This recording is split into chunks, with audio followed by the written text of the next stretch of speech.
Hello and welcome to our first Australian baby signing video. So in this video we are going to talk about what Australian baby signing is, how to sign, why to sign and when to sign. And in this video we're also going to cover 22 first signs that you can use to get started with your baby. So the very first thing to talk about is what Australia baby signing is. So simply put, baby signing is the use of signs and gestures alongside our speech to aid communication for our little ones. So we are using only very simple signs and simple gestures alongside our speech, and that allows the children to understand what we're trying to say, and it encourages the children to sign and gesture when they're unable to talk. So for example, especially for babies, when they are unable to talk because they haven't learned how to speak yet, they can use their signs and their gestures to get their needs and wants met by signing to you, which can reduce the frustration of us and the child as well. So the signs that we do use are borrowed from Australian Sign Language, also known as Auslan, but there are massive differences between Australian Sign Language and baby sign. Baby sign is very much just a very simple communication tool where we're only adding one or two signs to a sentence to get the very basic needs and wants of our children met. Whereas Australian Sign Language is a full language. It has a completely different structure and a completely different grammar to spoken language as well. Also in baby sign, we are always talking because we are always encouraging the children to understand the words that we say, and we are always encouraging speech at the same time. Whereas in Auslan, it's actually very respectful to have your voice off. Few reasons for this, but one is that many Auslan users are able to lip read, and it's very confusing for them if we are talking and signing at them at the same time because they're not quite sure what they should be concentrating on. So for that reason, in Auslan, it's often very respectful to have your voice off, whereas baby signing, it's essential that we are talking at the same time. Also, Auslan has a deaf culture and deaf community associated with it, and it is very important that if you are learning Auslan, that you learn about the deaf culture and the deaf community that goes with it. Whereas baby signing, as we said, it is a very simple communication tool that doesn't have the community associated with it. And it's also very disrespectful if you are just using simple signs and gestures, so basically baby sign, and we are calling it Auslan. It's actually really very disrespectful to the Auslan community. So make sure if you are using baby signing, just to help your little one to get their very basic needs and wants met, make sure you're calling it baby sign and not Auslan. So how do we sign? So when we're using the signs, if it is a one-handed sign, we are using our dominant hand. I am left-handed, so I always do a one-handed sign with my left hand. If it is a two-handed sign and one of them is moving and one of them is staying still, it is always your dominant hand that will be moving and your non-dominant that will be staying still. There are signs where both hands are used in the same way, for example, play. And in that situation, you obviously are doing the same movements with both hands. But as I said, if one is moving and one is still, it is always your dominant hand that is moving. Okay, so let's get into it. I am going to now give you 22 signs to get you started in using baby sign. So I'm going to cut them down into categories to really help you.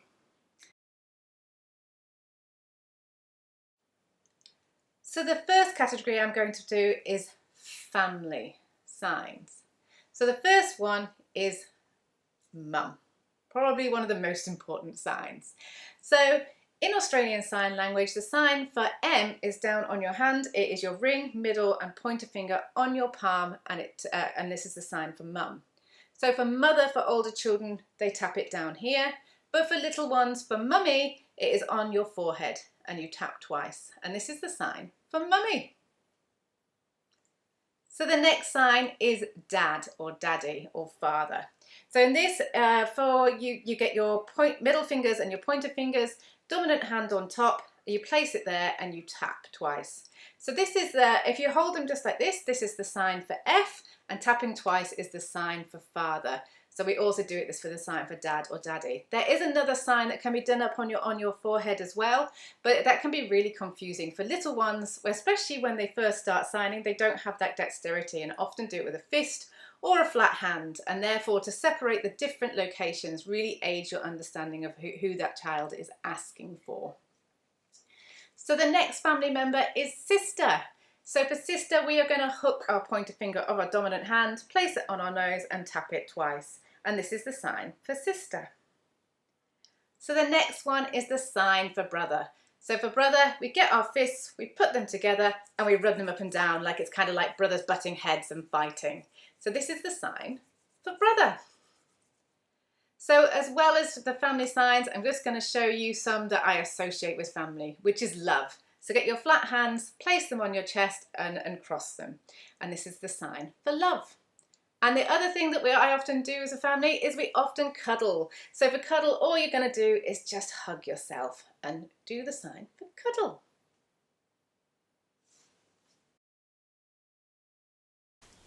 So the next few signs are going to cover are really useful for meal times and eating and drinking. So the first one for our very little ones is for the babies is the sign for milk. And it is very much like you are milking a cow. But as the children grow older and they start eating solids, then we need the sign for eat and drink. So if you bunch your dominant hand and you place it in your mouth, either your mouth or your chin, and you tap, this is the sign for eat or food. So because we are doing baby signing and we are speaking at the same time as we're doing the signs, we do recommend you do it on your chin so the child can see the mouth movements as you say the word as well. And that's eat or food. And the next one is drink. So for drink, if you get your hand in like a cup shape and you just take a drink. The next one is hot, like the food is hot. So in case you're warning them that they better not start eating until the food's cooled down. So if you get your hand in a flat and place it on your chin and you move it towards the plate of food and you do like a, oh, it's hot face, and go hot, the food is hot. You need to wait till it cools down. The food is hot. And the next one is cold. So for cold, get your hands in a fist and you shiver. Oh, the food is cold. Something like ice cream. Oh, the food is cold. The next two can be really useful in day-to-day conversations as well, but are often very useful during meal times. And this is a sign for more. So for more, get your clawed hand, place it on your chest and you pull out. And this is the sign for more. So you may have seen more like this. And this is the American sign language. This is the sign for more in American Sign Language. In Australia, if you're doing Australian baby sign, it's the clawed hand on your chest and you pull outwards. And the last one is finish. So for finish, you put your hand in like a thumbs up, and you twist at the wrist. And this is the sign for finished. And for our little ones, when they're not defining their signs very well, they'll often be done with fists or with a flat hand, or with two flat hands as well. So just look out for them when they first start signing, because that's often the signs that they will do. The next signs I'm going to cover are things that you will often be doing on a daily basis. So the first one is bath. So for bath, get your hands in fists and you just scrub, and it is like you are scrubbing in the bath. Something that you'll be doing very regularly is changing nappies. So the sign is nappy. So for nappy, if you get your pointer finger and your middle finger and your thumb, you place it just down like where you'd be putting on nappy and you tap twice. And this is the sign for nappy. Nappy. As the children get older and you start doing toilet training, then you can use the sign for toilet. So for toilets, you can get your flat hand and your pointer finger, place it on the blade and you tap twice. You can also do it on the blade, on the flat palm as well. So you can either do it here or here, whichever one that you find most comfortable. Toilet, toilet. You'll often be reading books to the children. So you will, for book, you put your flat hands together and it's like you open and close a book. You'll often be singing to your little ones as well. So we'll do the sign for song. So get your pointer finger and your middle finger, place it by your mouth and you bring it up while doing like small circles upwards. And it's kind of like the tune leaving your mouth. song or sing.